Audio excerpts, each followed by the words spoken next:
The majesty and charm of romantic comedies.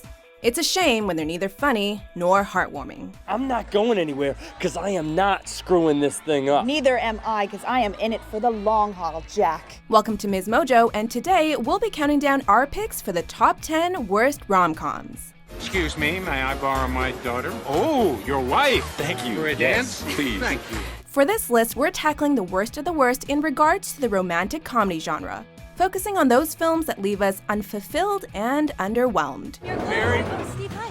go home. Go. Be they new or old, sporting an all-star cast or relative unknowns, we're sure that these movies would be best forgotten. I'm the new guy that she falls in love with. Let's go, right now. Number 10, License to Wed. Yo, kids. This is a piece of work. They don't make them like this anymore. If only that license also permitted the film to be amusing. License to Wed follows Mandy Moore and John Krasinski as spouses-to-be who are put through a relentless prep course by Reverend Frank, played by Robin Williams. Oh, we have got to pray, yeah. Pray! We have got to pray, yeah. Pray! We have got to pray to make it through the day, yeah. Is that MC Hammer? It's an interesting setup that might make for some fun slapstick or an interesting perspective on the responsibilities of marriage. Oh, creepy robot baby.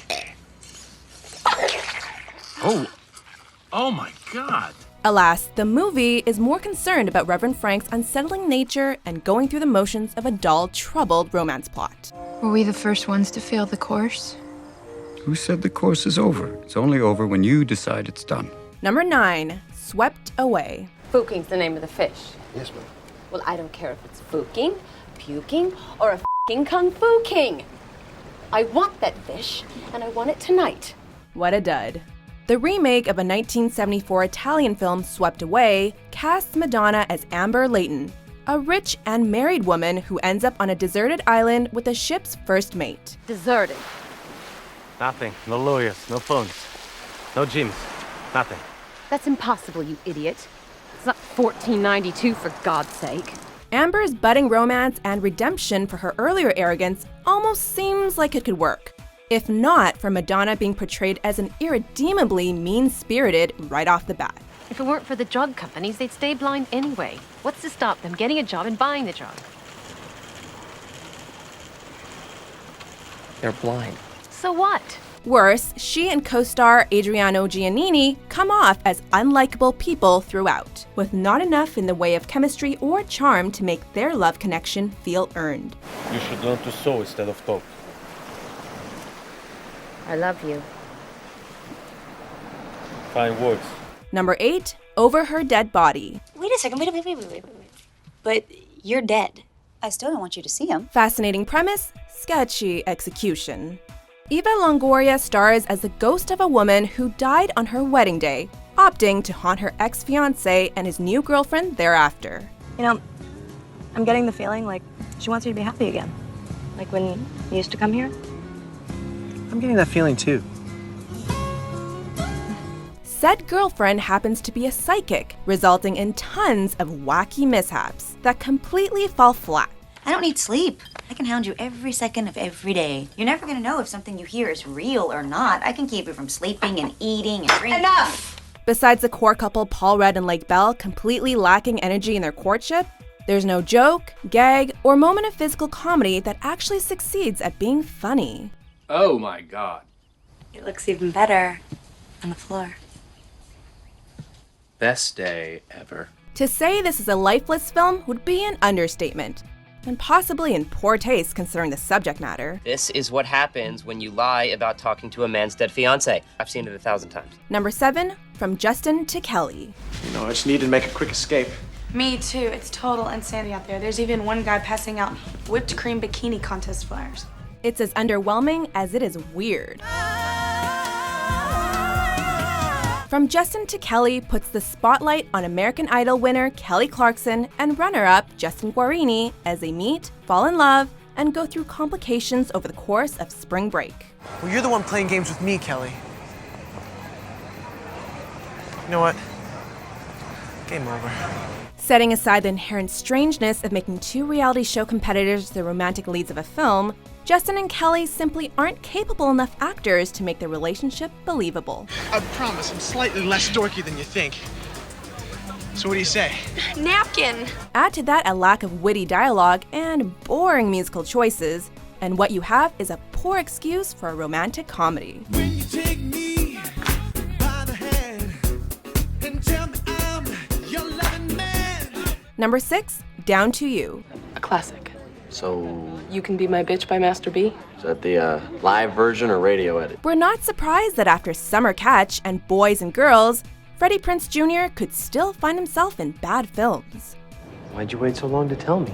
Case in point, Down to You has Prince meeting and falling in love with an art student played by Julia Stiles, with the usual hurdles and insecurities played straight as an arrow. I had to choose dance stuff because this place needs friction. I'm Imogen. Imogen? My mom picked it out of a name book. Never mind not challenging expectations or building romantic tension, the bigger issue is that the film's childish understanding of love doesn't quite mesh well with some of its darker moments. That's your problem right there. You're not much of a guy, Al, I gotta say. I'm trying to respect her. Al, by the way, can I call you Alice? Number 5, Fool's Gold. Your Honor, this is a big mistake. Between failure to launch and Ghosts of Girlfriends Past, Warner Bros. Saw fit to release this lackluster piece of cinema.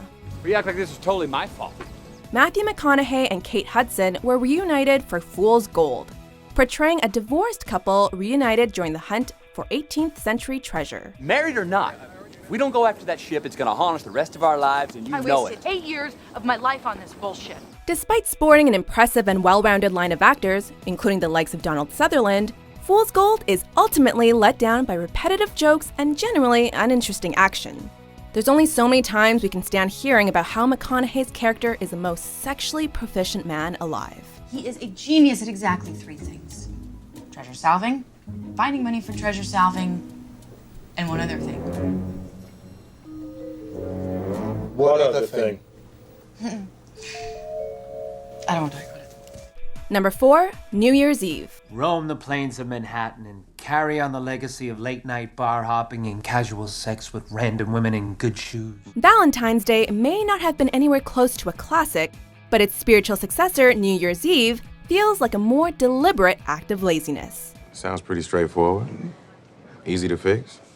Then you fix. The film gathers up a truly admirable all-star cast ranging from newcomers to Oscar winners, yet is content to stick them in basic and unremarkable romantic subplots. There's gonna be more celebrities here than rehab.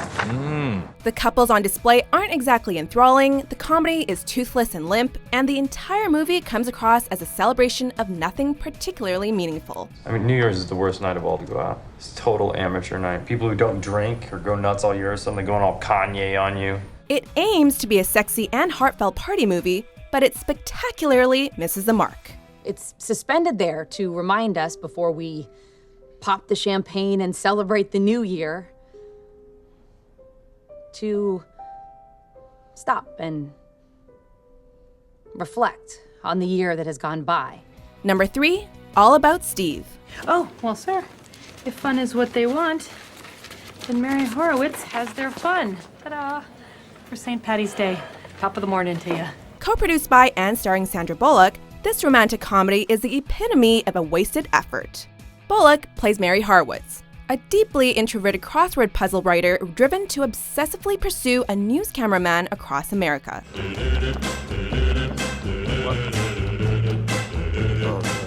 If that plot sounds at all unsettling and against the idea of a mutual, loving connection, that's just the beginning.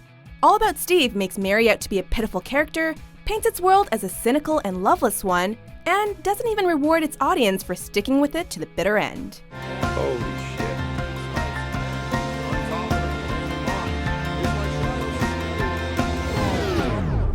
Number 2, Gigli. It's turkey time. Huh? Gobble, gobble.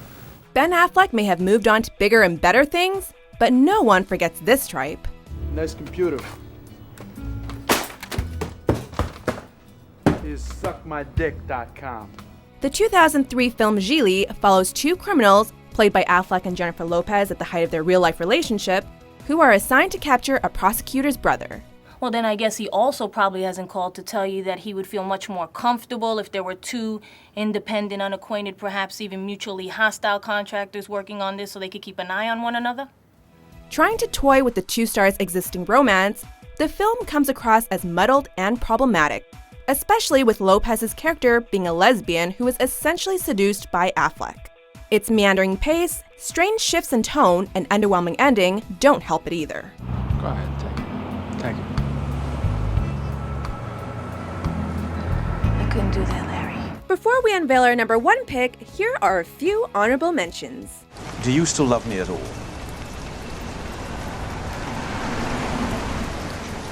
I don't know if I can sort of love you. Somebody somewhere got it into their head that once a girl's been with me, she'll meet her true love with the next guy that she goes out with. Can you believe it? Please. People will believe whatever they want to believe. Oh, my God. Oh, Mr. President, I know that I'm late, and I'm so sorry. Please, don't judge me by this. It's just that it's so dark in this castle, which is great for atmosphere.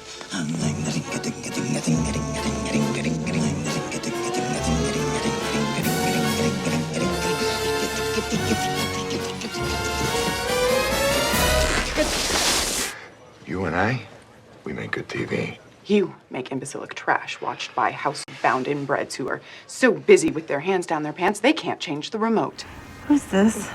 Oh, I don't know. It's just, some bimbo hitting on me.